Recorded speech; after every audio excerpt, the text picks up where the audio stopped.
આગળ સમાચારમાં વાત કરીએ। સમાચાર સુરતથી સામે આવ્યા છે। સુરતથી આ સમાચાર, જેમાં સુરતમાં આંગણવાડી કોન્ટ્રાક્ટમાં રૂપિયા 9.50 કરોડનું કૌભાંડ સામે આવ્યું છે। તો કૌભાંડ કરવામાં આવ્યું, 4 વેપારીઓએ કર્યું છે ઓડિશા આંગણવાડીમાં મોટું કૌભાંડ, જેમાં ડમી પેઢી બનાવી અસલી ભાગીદારોના પેમેન્ટ ચાઉ કર્યા છે।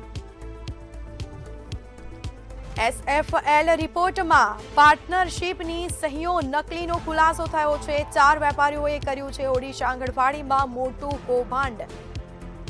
તો મોટું કૌભાંડ કરવામાં આવ્યું છે, જે તેને લઈને હાલ તપાસ પણ કરવામાં આવશે। સુરતમાં આંગણવાડી કોન્ટ્રાક્ટરમાં ક્યાંક કરોડોનું કૌભાંડ થયું હોવાનું સામે આવ્યું છે। 4 વેપારીઓએ ઓડિશા આંગણવાડીમાં મોટું કૌભાંડ કર્યું છે।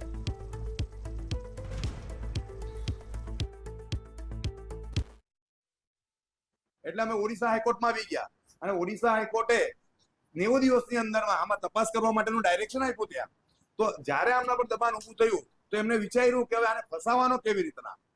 તો રાજકુમાર પાંડિયન સાહેબની સાથે મળીને આમને એક બોગસ અરજી અને ઊભી કરાવી અને એક સુરત ખાતે, જ્યારે મારા અસીલ ઓલરેડી ઓડિશા ખાતે છે, ફ્લાઇટનું ટિકિટ છે આવવાનું જવાનું, ત્યાંના રહેવાથી લઈને તમામ પુરાવા છે બોર્ડિંગના, અને એ સમય દરમિયાનમાં અહીંયા એક નોટરી રૂબરૂનું બોગસ ડીડ બનાવવામાં આવે છે અને એમાં મારા અસીલની સહીને અંગૂઠાનું નિશાન કરવામાં આવે છે બોગસ, જે અહીંયા હાજર જ નથી, ત્યાં હાજર છે।